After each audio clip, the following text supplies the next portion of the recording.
We could go through all the literature and film and plays, indeed, about sisters. But I just want to do one, which is Jane Austen. And if you just think about, Pride and Prejudice, even Persuasion, but also Mansfield Park and Sense and Sensibility. And just think about those novels. You think that maybe Pride and Prejudice is a novel about a number of young women who are going to be married and the different ways in which they will find husbands. You could think about Mansfield Park as this young woman, Fanny Price, who's almost orphaned, who goes into this other household and eventually finds love after a lot of misadventures. And you could think about Persuasion as an idea of sort of love in autumn, how love happens. And then I think for 100 years almost, that is how people read those novels. But over the last while, people have been looking at those books and realizing, where does the father go in Mansfield Park when he disappears? He's away for a while. It's crucial he's away. He goes to the West Indies. He owns a sugar plantation. Meaning, hold on, this is a novel about a house that is run on slavery. This is a slave owner. Fanny Price moves into a house, her uncle is a slave owner. And that just gives you a whole new way of reading the book, as in, with Persuasion, Jane Austen's Persuasion, you look at the way in which, say, the Navy is treated. Why does Jane Austen write about the Navy with such relish, with such admiration? Anyone from the Navy is good. Anyone from inherited wealth is bad. So it is as though she's exploring something in her own, I think, personal life, because her brothers were in the Navy, but also about a changing England. And then in Pride and Prejudice, there's a constant presence of the army. Lydia, she wouldn't be able to run away if the army weren't sort of moving and doing maneuvers. So you're talking about, England in the aftermath of the Napoleonic Wars, that actually that's present. So this is actually going to lead to a question. I promise a question is coming at any moment, which is that in this novel about four sisters, it could look as though it's a novel about family, about love, about loss, about grief. But actually, all the time, there are other clocks ticking in the book. I'll come to the matter of clocks in a moment, real clocks ticking in the book. But there are other noises in the book. And the other noises, if anyone were to read it in 100 years' time, they would say, this is a novel about climate change.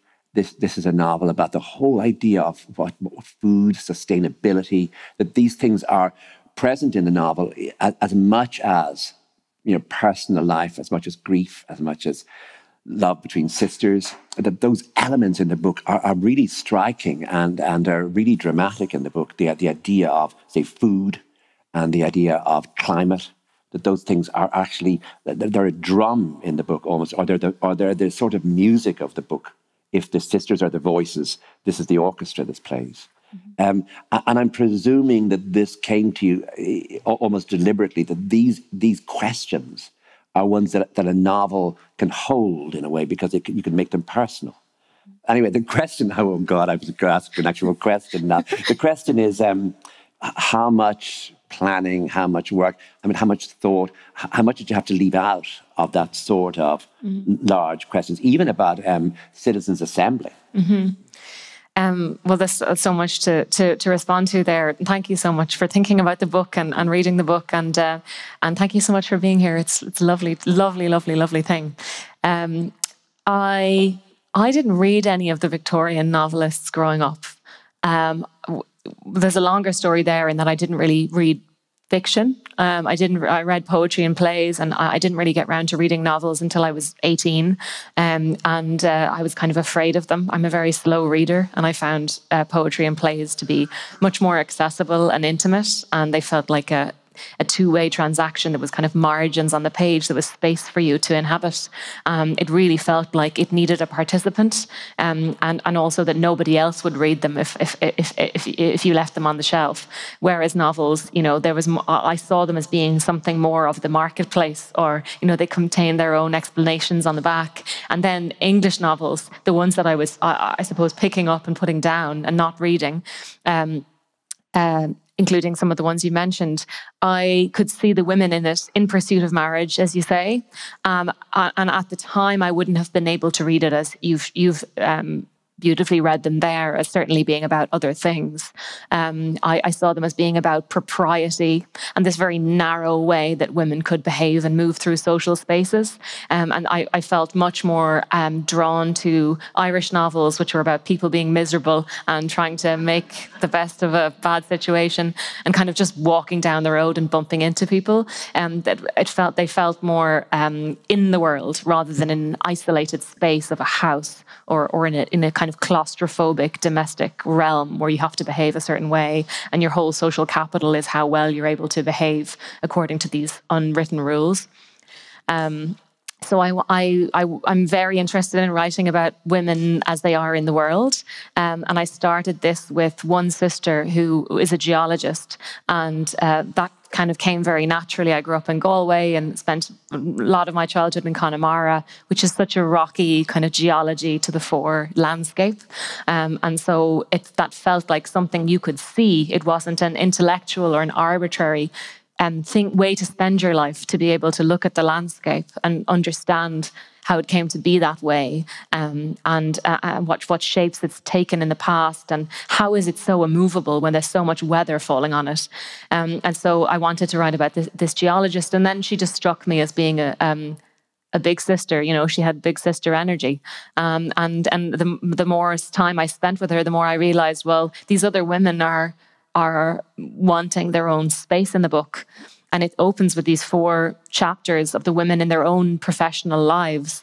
And in a way, that is how I think a lot of us experience being a part of a family, in that, you're mostly in your extra familial realm. You know, you don't necessarily go around thinking of yourself as a sister. You think of yourself as, as a person in their life doing what they're doing. Maybe you think of yourself as a librarian if you're a librarian, or as a chef if you're a chef. And then you happen to be part of a family. Of course, it's stamped all over you. It's probably stamped in the books that you're pushing on customers and the meals that you're making. And so I was interested in how you can't get away from the family, even if you are seeing these women in their own individual spaces. Back to Jane Austen, one of the things that you notice in those books is how little agency the mothers have. In other words, if you think of Mansfield Park, you get Fanny Price away from her mother the minute the book starts and put her almost as an orphan, where she has to sort of invent herself, or at least make things up as she goes along. In Persuasion, Jane Austen's Persuasion, the mother is dead, and there's a sort of surrogate aunt, but there's no mother. There are sisters and no mother. And in Pride and Prejudice say that the mother is so silly that she's like a child, and the daughters are sort of adults.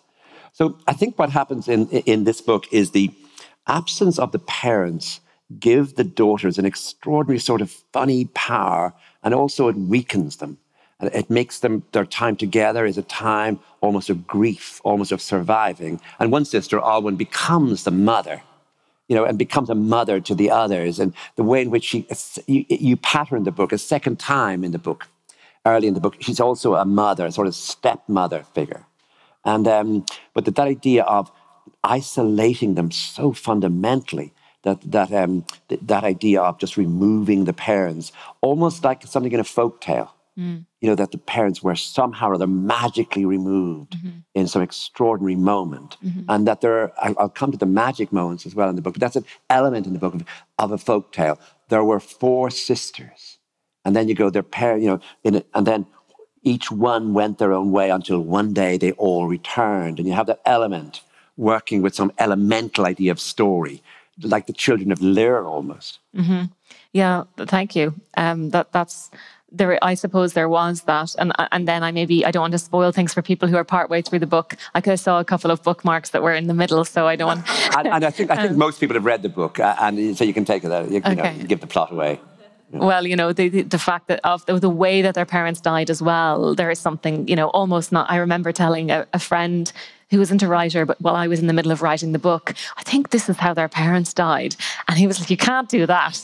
That's ridiculous, But I just had a feeling that there would be a contract with the reader that they could accept that in a way. But and then at the end, I didn't really know why the parents weren't in the book. But when I finished the book, it makes so much sense that these are women that grew up without parents in the room.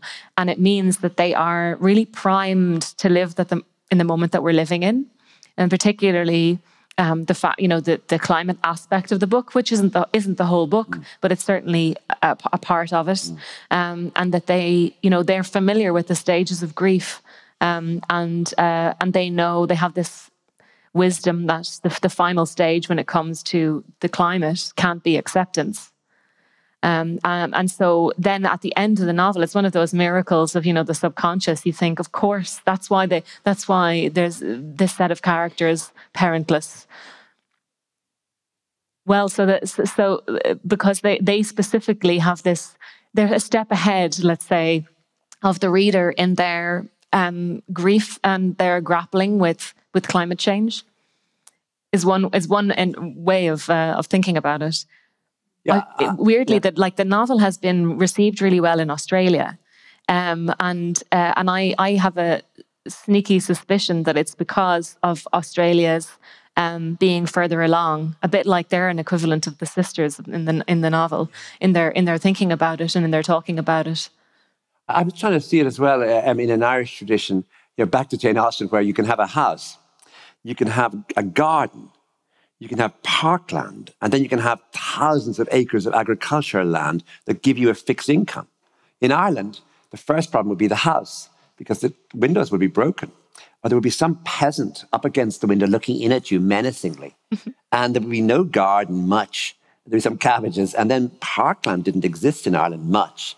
And no income from land was fixed. The tenants wouldn't pay, or there would be a famine. But that what you're working with then is within, to add to that, then you add this extraordinary idea of wind and rain and waves, all of it sort of menacing and coming towards you. And you're entering into a sort of Irish Gothic tradition some of the time, while using very modern, obviously, subjects, but the actual way in which there's a constant sense of encroaching. Time is encroaching, grief is encroaching, and even the actual houses they live. I mean, one of them, it's in Sutton, isn't it, that the wave is going to come in and get it. But there is that sense of it being written out of a tradition, as well as being the next step in a sort of way of, I suppose, the novel dealing with current events.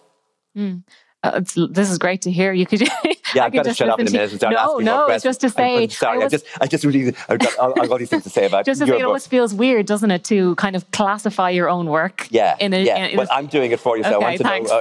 know. Like in other words, is Dracula an Irish? I mean, what is the Irish 19th century novel? It's Maria Edgeworth with Castle Rackrent, Dracula, Melmoth the Wanderer, Sheridan Le Fanu, all about houses that are menaced.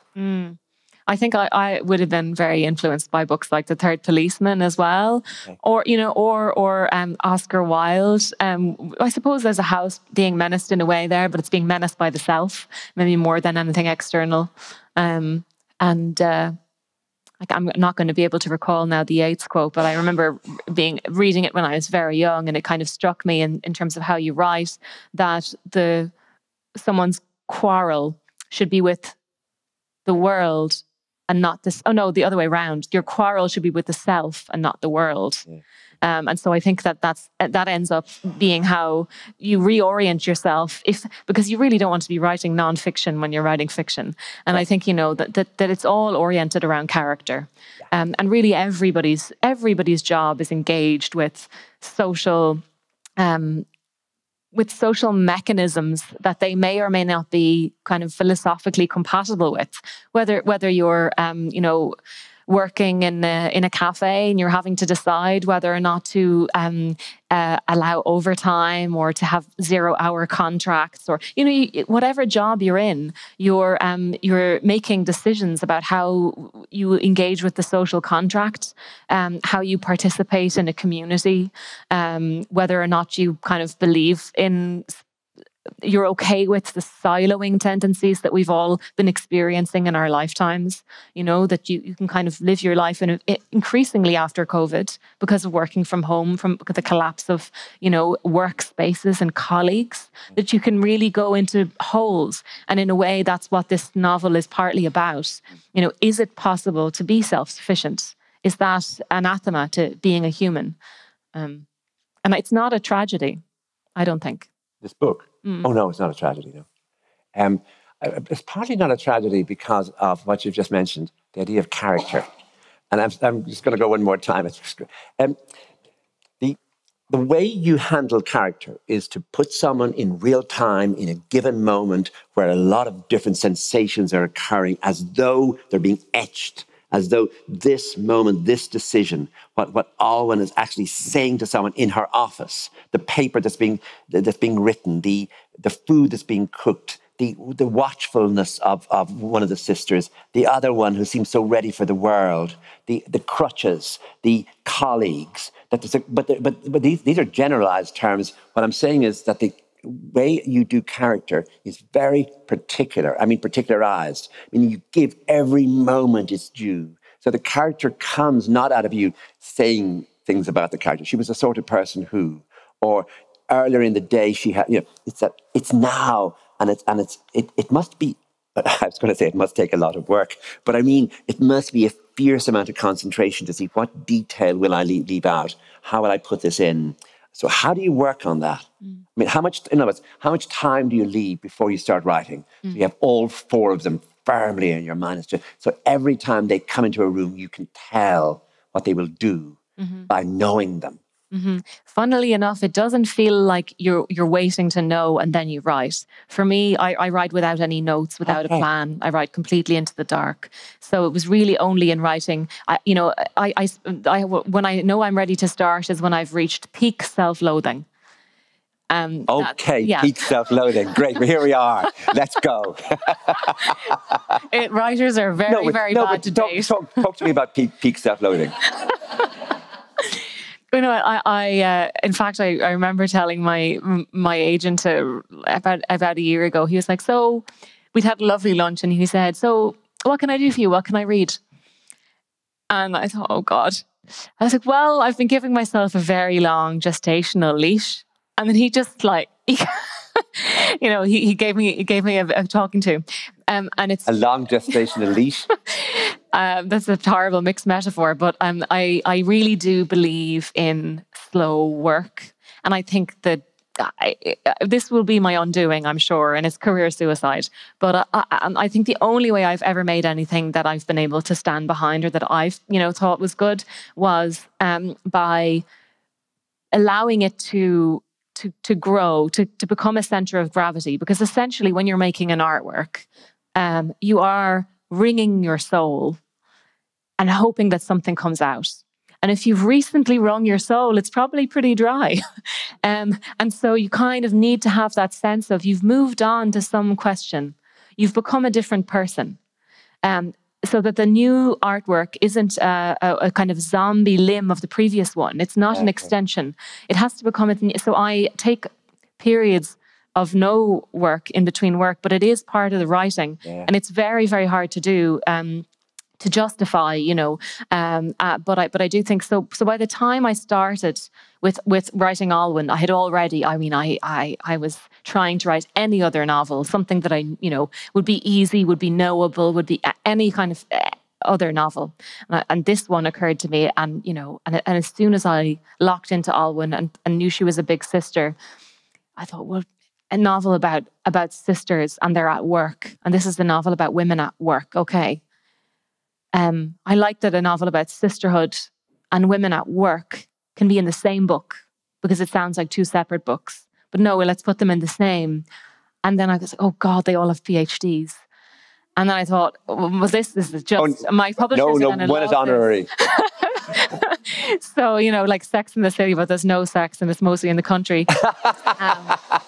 That's good. So I knew I was really destroying myself with that. But anyway, it doesn't matter because you know, it doesn't matter. Once you know, you know. Once you know there's a question here, there is a weight here. And if I don't stare it down, it'll haunt me, you know, for the rest of my life. And I won't be able to move on. So you start it and then it's completely into the dark. And so it's not that I know who Ailinn is, but I've waited and she's then ready to step onto the page. And it's not a decision of where am I going to see her first? Will we see her waking up? It's no, I've seen her in a lab. And there's a student who screams outside in the hallway. And so we need to see her. How is she with these students? Do they trust her? No, they're first years. And they're wary because the things she's telling them are very unnerving. But she seems buoyant. And they laugh at her because she's very bodily. And so it's line by line. It's seeing her. It's more seeing it than it is thinking about it. Yeah. So in other words, you have her in the lab and you need something to happen. So you go and just say you make tea and think, something has to happen now to get her out of the lab for a second. It doesn't have to be plot. In other words, whatever happens in the corridor doesn't have to appear later in the book. And you think on the way in, what if someone just screamed? Would that be a good description? Or would it, how sudden does that image come? Does it come on its own? Do you think about 5 things and think that's the one? Mm-hmm. Well, I was really preoccupied with that as to how do I make a reader stay with her. I don't want the book to be alienating. And essentially you are getting a geology lesson, you know, oh my God, how, you know, and so I thought, I was really, then you're mirroring the problem that Ailinn has there teaching. How do you engage the students? How do you get them to feel this relates to you? You're telling them this is a story of billions of years, you know, we're not even going to be an era. We might be an epoch. We might be a boundary, human beings. You know, we are so minute in geologic time.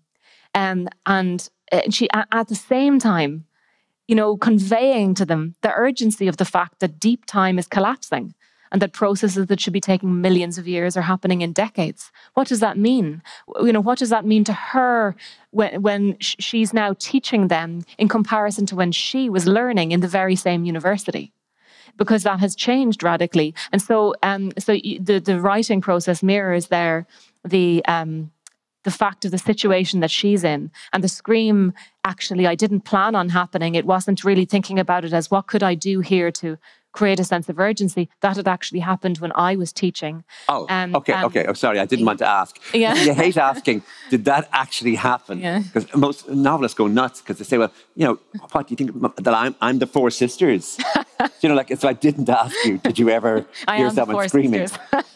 No, I did. And so that was one of those things about, it's nice as you get older, you have more of these experiences in your life that suddenly, you know, become, and it's often something that is a very tiny experience that grows and its potential in a story, you know, it's someone that you only met for 30 seconds. You know, and that, you know, it's something that you know very well. For me, rarely makes it into novels. It's more those, and so I didn't plan on that. But then she's right in the middle, and she's just about to get them to do the squeeze box experiment. You know, compressing the thing, and someone wants to record it, and they're all caught up in that. No, I want you to be in the room. I don't want you looking at a screen. And then, just as she's, you know, managing to get them to concentrate and care, even just for the aesthetics of it. Then there's this scream. And so that happened, it was available to me. I didn't need to come up with it as plot. It was available to me and it arrived there. And then, of course, later when you finish the book or when you're halfway through it, you think, of course, someone is screaming and she immediately thinks that that's an appropriate response. And so, you know, these things, I mean, that's one of the serendipities and one of the joys of writing, you know, these moments arising. I think just as she's trying to get the students to trust her, there's a moment where you do something. It's on the top of page 5. And it's one of those funny moments in a novel where you read something that is a tiny detail and you think, I've never noticed anyone noticing this before. Ailinn hears the clock on the wall tick forward a cluster of seconds all in one go. You know those old clocks? And I would do that. I thought, wow. All in one go, like heart palpitations, harmless but horrible. And that clock appears, the clocks go right through the book. I don't know if deliberate or just comes in. Yeah, it would be good for psychoanalysis and analysis because, yeah, there's a clock on, just give you another clock, like they look for clocks, there are clocks on the wall, but this doesn't happen again this second. The next time it appears, it goes and you say every second is registered. But this... No, this is so mad hearing this stuff because your brain... But I'm saying that this sort of tiny detail gives the reader that moment where you think, I'm trusting this because this is someone noticing such tiny things. That then the question of Alwyn, I suppose the question you see is that all of us were brought up to believe that people with PhDs and doctors generally are good, civilized, right-thinking people.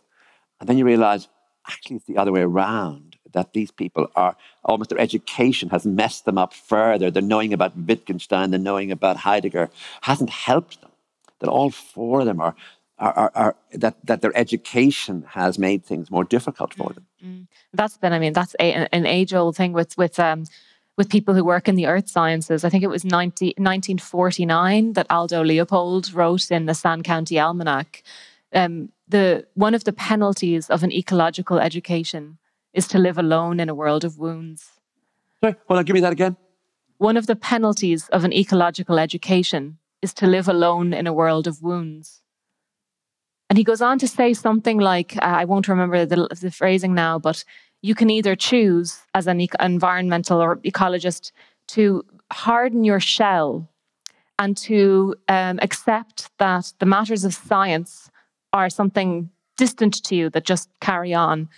Or you can be like a doctor who sees all the marks of death in a community that believes itself to be well and doesn't want to be told otherwise. And he wrote that in 1949, you know. So there is, I suppose, that sense of the curse of knowledge, definitely in that type of field. The whole idea of water, of waves being dangerous and damaging, there's nothing timeless beauty. The concept of timeless beauty is really undermined in this book. So therefore, you need. I had a theory that I could talk to you about Charlotte Bronte and the idea of moving inland, moving into a sort of moor, into a bogland, away from the Jane Austen world, which is often very close to the sea, and this bringing you into a dangerous, dark, strange dream world where a man will come who will have strange powers. He will be a Heathcliff figure. He will have stories to tell. He will know the landscape in a way that's almost aboriginal. And but I'm not going to give up my 19th century theory. But my sea novels are more the waves of Virginia Woolf, and then Iris Murdoch's The Sea. You know, so there are certainly that terrain, but maybe there isn't the man. Yeah. So I want to talk to you about Leitrim because, of course, in all of your, if you can get your characters into even a Leitrim of the imagination. There's a wonderful moment in the book. I mean, I did laugh out loud where she's talking about fish. She's looking for some cod to put into a stew, and she says, not a stew, I know, into a pesto sauce, and says, and Dan says to her, "Oh, if you're looking for fresh fish, it's Manor Hamilton." Which I thought was great. But your Leitrim is a place of dreams. It is an ancient place. And it's a place where certain things can be resolved in a way that they don't seem to me in your novel could possibly be resolved in Dublin, in London, or in Galway. That once they enter into that space, it is a sort of dark dream space. Is that? It's also, I suppose, pretty much landlocked. I mean, you have those precious 4 kilometers. And they're mentioned. They're actually mentioned in the book. Those 4 kilometers, I think it is. 4 kilometres of coast called the Coast of Leitrim. Yeah, Kevin Barry has that brilliant short story called The Coast of County Leitrim, which isn't funny to Americans, in the title, but it's funny to any Irish person who knows this about Leitrim. But it's essentially landlocked, and I had a landlocked place in the Wild Laughter as well in Roscommon. I don't know that I made any friends in Roscommon thanks to that book, but and so there is something, I think, that is in the tradition, like the Irish story, the family reunion, putting you into this space. And yes, it's it's the least populated county, I think, in Ireland. So that factored in. I think then it's the county with the second highest level of people living off the grid. I think West Cork it gets the ticket there, and so. You mean off the electricity grid? Yeah, people, and so it became, and also I was writing the book in Connemara, and a neighbour had talked to me about how he wanted to build a house in Leitrim because Leitrim is full of trees. And Connemara is stripped of trees. You know, there used to be an endemic forest there, but there's no trees now. And there's so much weather, you know, that's part of it. That, you know, it's the beauty of something that seems wild and dynamic, the place.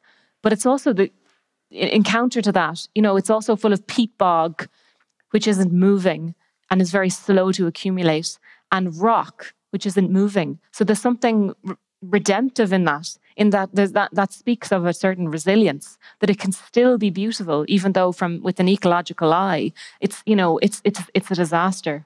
And I remember this one day writing the book, speaking with this guy, Jason.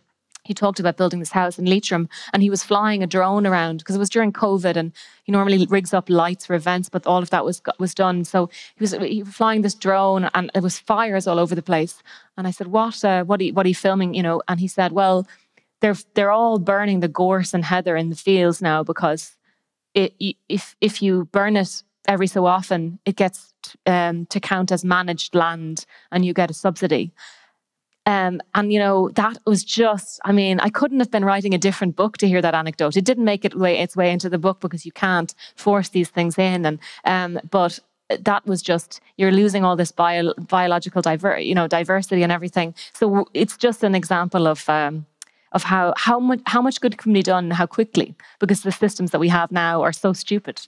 So that can be an optimistic thing. Anyway, I've completely taken you away from what you asked me about. Yeah, because I want to come back to the idea that there's an intensity in the way character is, the four main characters are dealt with in the book. And the intensity arises from an idea that the sisters are what they do, not necessarily are what they think. So you don't get them thinking very much. You get them doing, moving, saying. But you're putting that into it's so particular, it's so intense that you're getting a personality from a paragraph or two describing merely a swiveling chair, a small comment, a trip out to the country, a going home. That all those things are that you're working all the time, trying to keep away from. She remembered that summer when the backstory is told to us in the strangest ways, that they haven't seen one another for 3.5 years, how their parents died, how the family managed after that, how the house was sold. They come in sort of darting moments. But the main thing is this extraordinary idea that if you're writing, how will you get a character by using only mainly what they do? And how do you get enough from do to get an actual sense of an entire personality? Yeah, I was very kind of conscious that I didn't want to write, once I knew who they were, and once I had met these four sisters, I didn't want to write a book about family coming together to go over historic traumas.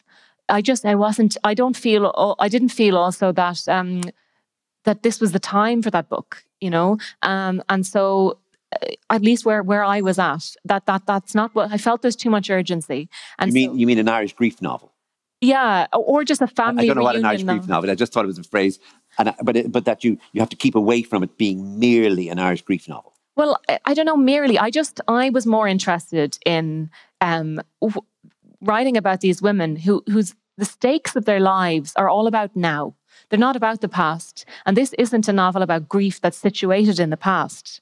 It's about what we're losing, which is another way of saying what's not yet lost. So they're invested in the present moment. And I kind of, giving the backstory, I wanted to do it as succinctly as possible so that it wouldn't be a novel where when they come together and find Alwyn, that they're not going to start picking at old wounds and bringing up new information that the reader doesn't really know about. They're really, it's, who's going to mind the baby while we go to the pub? Who's going to... Good old Leo. How do we charge this car? Yeah. And for the idea for me of women coming together and there's a blackout and someone is off the grid and someone has arrived in a Tesla. But one of them won't let her sister deplete her battery stores because who knows how long the sun is going to be gone. And so she calculates, I'll give you this much power in your car to get you out of here. How long is that going to take? And then they start doing the maths. And like that to me, I had to cut that down. That was a way longer scene, but the publishers wouldn't let it be so long. I found that really exciting to write because you know, it's fun, and I just feel still feel that we have a lot of. I mean, you really are on the side of Alwyn at certain moments. I don't know if Team Alwyn is here, but the idea that could you all just go, and that lovely moment. Yes, no, we can get your car powered to this. But that won't get me far, but it'll get you. That's wonderful. I thought that was great.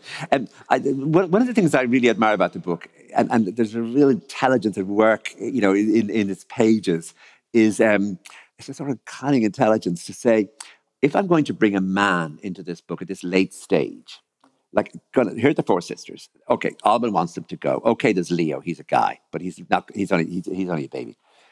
Dan comes in, and you think, oh my God, he's going to frighten them. He's going to be trouble. He's going to drink too much. No matter what he's going to do, it's going to interrupt their lives. But you make him a magical figure.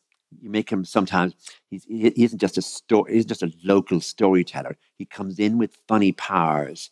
He's almost, he ups the idea of they've entered into a dream space. He's very well made, and he's constantly intriguing. But he doesn't do the 10 things you think he could do in another sort of novel. And he's a sort of dream figure that I think is really remarkable. Oh, thank you. I'm thinking about him after writing the book. I think he's a bit like what Doherty Black from The Wild Laughter could have been had he not had such a bullying older brother. As you know, maybe I get the feeling that Dana has had lots of nice women in his life. Yes, but I'm talking about the idea of him coming in as though from a dream. He's coming in with appearing in odd places, knowing the landscape, saying that if you're going fishing, you know, the border goes through the lake, so there's no fish on the northern side. Like, just constantly, even the phrases he uses. There's an extraordinary moment where he uses the verb to panel, which is to destroy, which I never heard before. You know, it was panelled, meaning it was destroyed. Yeah, well, you know, I think he says something like, Mavis, like, I can't drink that much. And he said, did you have a rough night last night? Or he said, that happened to me once with oysters. You know, you can have 9 or 10 of them, and it's great. And then the 11th one will panel you. Yeah, you can have 15 good ones, and then one bad one, and it panels you. Panels you. I don't think I've seen that verb used like that before. Like, help me with it.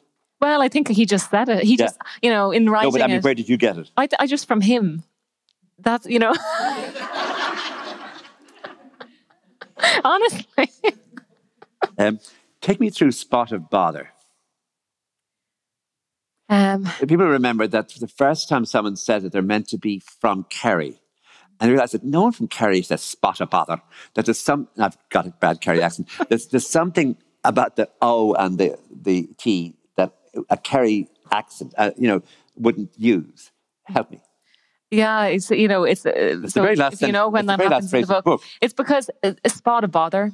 I could hear that being said, you know, by someone, say, from Belfast, and it'd be loaded. It wouldn't just be a spot of bother, you know, and it's not a very. It's almost it sounds like quite a British phrase. It's hard to pull it off in Irish English. A spot of bother. Yeah, okay. Yeah. I mean, a spot of bother. Yeah. No, rather. Which is really the Maeve sequence is about 2 languages being spoken.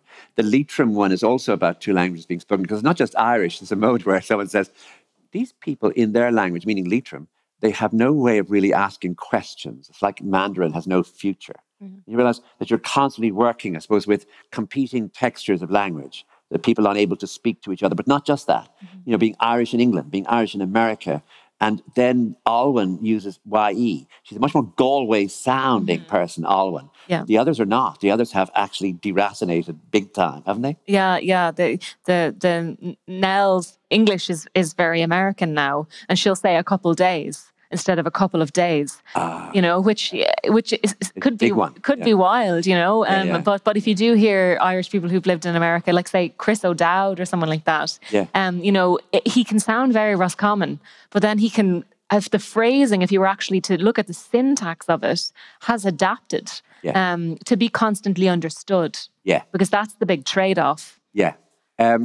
Now, In James Joyce's Ulysses, he gets to a point where he just needs to do something much more, and he moves into using the language of the theatre. In other words, it's as though it's a chapter set in Nighttown, and where all the characters appear in levels of undress and unconsciousness, and it's done in dialogue. It's done as though it is a theatre script with stage directions getting increasingly funny. And it's one way of handling a moment in the novel where he just needs to break the narrative, get a new style. And he uses this system. It's not exactly a play script, but it's using the terms of a play script. So help me. So the novel becomes a play as you've gotten past the halfway mark. At a certain point where, like I say, a play, a little bit like Circe, it's maybe a little closer to a screenplay than a stage play, in that you're able to control where the eye goes, which isn't something you can really do in a play. Yeah, right. And you're able to control the pace. Yeah. Which is and even what characters are thinking at a certain point. Yeah, so the stage directions are a little lenient. Yeah. I'd be fired for submitting it as a play. Yeah, but I think if you're putting it into a novel, you have all the license you want. Exactly. Right. It is a novel, and it's a mode within the novel. And partly because the novel was always called The Alternatives, even though I thought it was a placeholder title, and there was a battle for it in the end, because it's a very kind of forgettable title. But it allowed me to write the book, and I found that there was no other umbrella that the book would sit with under. And part of that title is thinking about alternative ways of arranging ourselves at a family level, at a community level, at a kind of social level, and alternatives to the status quo. And so that also includes alternative modes of storytelling. And I knew there were lectures in the novel. There was a Zoom in the novel. There were letters, there were emails, there were texts. And even at once there was a whole children's philosophy book. It only got boiled down into about 3 lines, but there was when Nell is kind of making this text to go around Leo's drawings, that had kind of been a book at a certain point. And that was very freeing. Also, it was terrifying because, you already have 4 sisters with PhDs and now you're putting a play in the middle of the book, One of them is honorary. This is true. If you ever wanted to have a readership, like, this is not the way to do it. But then if you think about Circe, that part of Ulysses, it is, it's so far into the book as well. It's close to the end, if I remember right. It is, yeah. And it's so challenging. Yeah. There's so many characters. You're not really being told that these are delusions or they're imaginative rabbit holes he's going down. You don't know if Bloom has taken drugs, really, or and why is all of this happening? And but I suppose if you're that far into Ulysses, you're up for whatever it's going to do. Now, I don't have that privilege of assuming that my reader is up for what I'm going to do, but I did feel that there's a certain reward in that, because by then the reader knows these women, and it's a bit like knowing your in-laws. Like, you've heard a lot about your in-laws for years and years, and you haven't met them yet, but you know all the anecdotes. And so as soon as they start speaking, and the whole family starts speaking, you can read between the lines. You know the tensions. You know what's not being said, or where the conversation is being steered toward, or, the elephants in the room. And so the reader is in on it by then. And I don't think that they needed me to, or any narrator, to kind of interpret anything for them. Also, it would have been very difficult to decide whose point of view to privilege. It would have been a kind of roaming mic. And in this case, it really struck me as, these people are coming together. What are they going to do? Talk. Yeah. And I just need them to do that. And if I'd written it in prose, the novel would have been at least 200 pages longer, I think. So it was definitely a risk. I didn't know if there'd be a second act. I didn't know if there'd be a third. I might do a third act in 20 years' time, pull a Long Island on it. Well, just before we go to audience questions, just want to say there's another thing about the book we didn't go into, but I just want to say that it's brilliantly done, the idea that they are reading Heidegger. You do believe that let me think, oh my God, Nell is literally like that. That's on her mind. She's working this out.